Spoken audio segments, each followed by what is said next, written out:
1 নম্বর word আয়োজিত আজকের এই নির্বাচনী পথসভার সম্মানিত সভাপতি, উপস্থিত জেলা বিএনপি, নরসিংদী পৌর বিএনপির সম্মানিত নেতৃবৃন্দ, ওয়ার্ড বিএনপি নেতৃবৃন্দ, অঙ্গ সংগঠনের নেতৃবৃন্দ এবং সামনে উপস্থিত আমার প্রিয় ভাইয়েরা এবং মায়ের, আসসালামু আলাইকুম।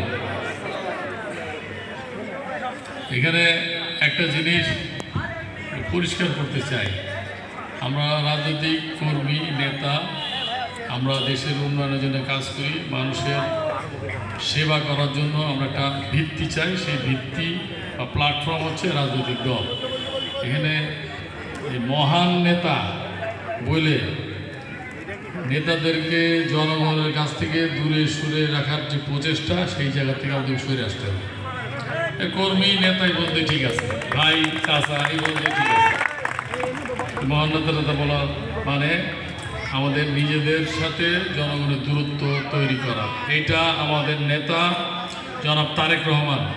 আপনারা খেয়াল করে রাখবেন, খেয়াল করবেন যে আমরা কিন্তু আমাদের দলের চেয়ারপারসন জনাব তারেক রহমানের নামের আগে জননেতা, মহানায়ক, মহান নেতা, তারপরে দেশ নেতা ইত্যাদি ইত্যাদি এইসব ব্যবহার করছে।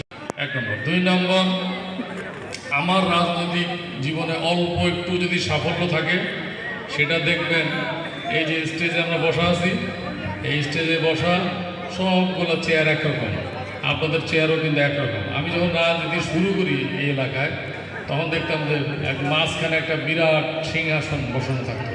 এটাও কিন্তু একটা রাজনীতির, আমি বলবো, অপসংস্কৃতি বা খারাপ দৃষ্টান্ত। এই জায়গা থেকে আমরা সরে আসতে পেরেছি।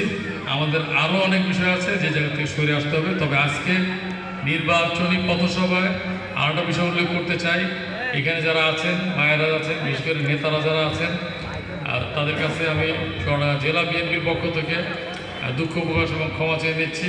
আমরা সবাইকে বক্তব্য দেওয়ার সুযোগ দিতে পারছি না, কারণ আজকে আমাদের এই দর্শনা পৌর বিএনপিতে 11টা পথসভা করার কথা, যেহেতু আজকে পবিত্র 11টা থেকে আমরা নামিয়ে এনেছি 8টা। এখন আমাদের অন্তত 2টা বা 3টা জায়গায় যাওয়ার চেষ্টা করতে হবে। তারই কারণে আমরা মন খারাপ করবো না। ইনশাল্লাহ 12 তারিখের বিজয়ের পরে যত বেশি জনসভা করা, উন্নয়নের কাজে অংশগ্রহণ করা, বক্তব্য দেওয়া, এগুলো আমরা করব। এই আত্মবিশ্বাসটা আমাদের আছে। আর বিশেষ করে দর্শনা পৌরসভা নিয়ে আমাদের আত্মবিশ্বাসটা বেশি। একটু আগে আমি একটা কথা বলেছি যে এখানে রাজনৈতিকভাবে যারা বেশি সচেতন সেই সব মানুষের বসবাস। সুতরাং এখানে খুব বেশি কিছু বলার নাই। এখানে চাইলেই কেউ বিভ্রান্তি ছড়াইতে পারবে না। এখানে চাইলেই কেউ বলতে পারবে না যে নির্দিষ্ট কোনো মার্কায় ভোট দিলে এই জান্নাতে যাওয়া যাবে, আর হলো এই বেহেশতে যাওয়া যাবে। জান্নাতে বা বেহেশতে কীভাবে যাওয়া যাবে এটা আমাদের কোরআন শরীফেই লেখা আছে।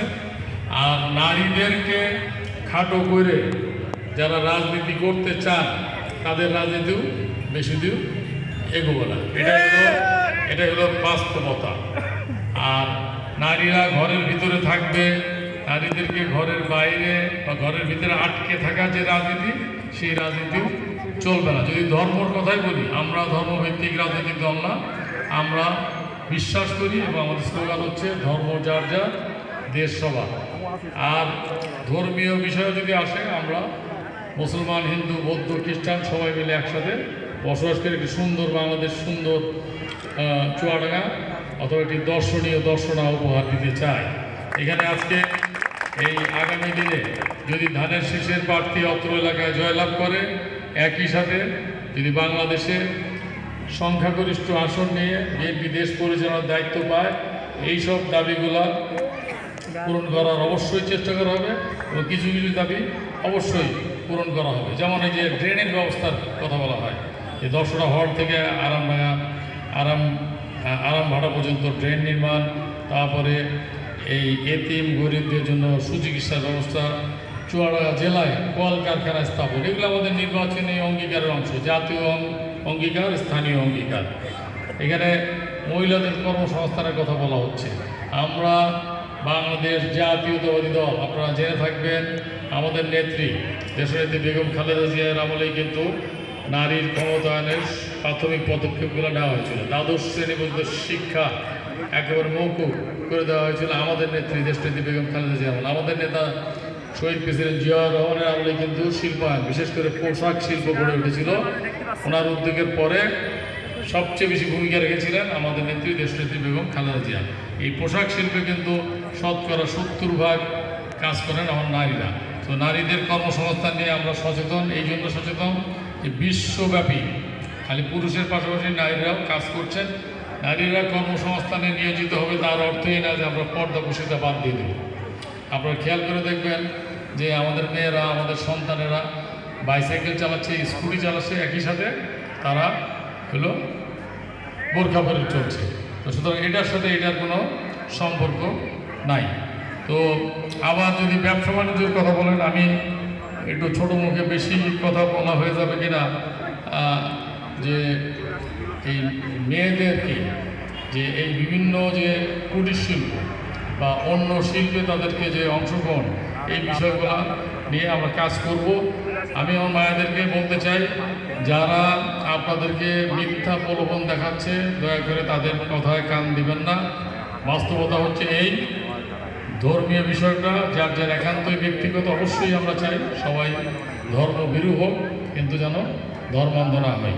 আমরা উন্নয়নের কথা বলছি, উন্নয়নের অংশ হিসাবে দর্শনা এবং দামুল হুদা, এটা মাঝে মাঝে আমার মাথায় কাজ করে না যে একটা পৌর আছে কিন্তু এখানে উপজেলা নাই, আবার দামোদর উপজেলা আছে, পৌর নাই। বাংলাদেশের অন্য কোনো জেলা এমন আছে কিনা আমার জানা নাই। তো দর্শনা আমরা দায়িত্ব পেলে অবশ্যই কোন কোন ইউনিয়ন মিলে একটা উপজেলা হওয়া যায় আর ওইখানে একটা পৌর করা, এটা আমাদেরও দাবি। ইনশাআল্লাহ দর্শনা একটি উপজেলা হবে। আমরা আমাদের আগামী দিনের নির্বাচনের অংশ হিসেবে ইতিমধ্যে আপনার যারা সচেতন, অবশ্যই সচেতন সবাই, টেলিভিশন দেখেন, আমরা ফ্যামিলি কার্ডের কথা বলছি, আমরা কৃষি কার্ডের কথা বলছি। স্থানীয়ভাবে আমরা বলছি একটি পূর্ণাঙ্গ কৃষি বিশ্ববিদ্যালয় ইনশাআল্লাহ আমরা করবো আমাদের ছেলে মেয়েদের উচ্চশিক্ষা লাভের জন্য। আর এখানে সবচেয়ে নেতারা এখানে আছেন, এই কেরু অ্যান্ড কোম্পানির সম্মানিত নেতৃবৃন্দ এখানে আছেন। আমরা ওনাদের পরামর্শ নিয়ে কিভাবে কেরু অ্যান্ড কোম্পানি 12 মাস চালানো যায় সেই চেষ্টা করবো। এটা অবশ্যই সম্ভব। তাতে করে যেটা হবে এখানে বেশি মাত্রায় কর্মসংস্থান হবে। যত বেশি কর্মসংস্থান হবে, যত বেশি মানুষকে আমরা কর্মে নিয়োজিত করব, তত বেশি কিন্তু অন্যান্য যে উপসর্গ বা যে উপসর্গ সেগুলো কমে যাবে। যেমন মাদকাসক্ত হচ্ছে, এখানে কেউ হলো চাঁদাবাজি করে বাড়ছে। আপনাদেরকে থাকতে আপনাদের মাধ্যমে জানিয়ে রাখি, তারেক রহমান দেশের প্রধানমন্ত্রী হবেন, আর আমি মাহমুদ হাসান খান যদি আপনাদের ভোটে নির্বাচিত হই, আর এলাকায় আর চাঁদাবাজি মাস্তানি চলবে, এটা হবে না। এতে করে যদি আমার 10টা-20টা ভোট কমে যায়, ঠিক আছে। তবে এটাও ঠিক, যারা এইসব করে বা করার চেষ্টা করে তাদেরকে শুধরানোর জন্য সুযোগ দেওয়া হবে। সুযোগ কয় মাস? 2 মাস, আমার কথা না। তারেক রহমান সাহেব ঘরোয়া বৈঠকে বলে দিচ্ছেন যে 7,000-8,000 দুষ্টু লোকের জন্য 17-18 কোটি মানুষের শান্তি নষ্ট হবে, এটা আমরা হতে দেব। সেটা ইনশাল্লাহ হবে এবং এটা আমরা করে দেখাবো। একটি বড় দল, বাংলাদেশের সবচেয়ে বড় দল, সবচেয়ে জনপ্রিয় দল, সবচেয়ে অত্যাচারিত, নিপীড়িত, নির্যাতিত দল বিগত 16-17 বছরে কিছু ভুলভ্রান্তি আমাদের রয়েছে। এই ভুলভ্রান্তিটা আপনারা দলের উপর না চাপিয়ে, এটা ব্যক্তির ভুলভ্রান্তি, আমরা শুধরানোর চেষ্টা করছি। এই চেষ্টা অব্যাহত থাকবে ইনশাআল্লাহ। আমরা কাজ করে দেখাবো এবং ওই যে স্লোগান দেয়, অমুককে দেখেছেন, তমুককে দেখেছেন, আমারকে দেখেন, দেখার প্রয়োজন নাই। আপনাদেরকে 1971 সালে আমি দেখছি।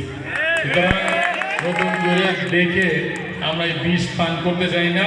ইনশাআল্লাহ আগামী দিনে আমাদের উন্নয়ন কর্মকাণ্ড অব্যাহত থাকবে এবং 12ই ফেব্রুয়ারি নির্বাচনে আমরা জয়লাভ করে আপনাদের সাথে মিলিত হব, এই আশা ব্যক্ত করে আমরা বক্তব্য শেষ করছি।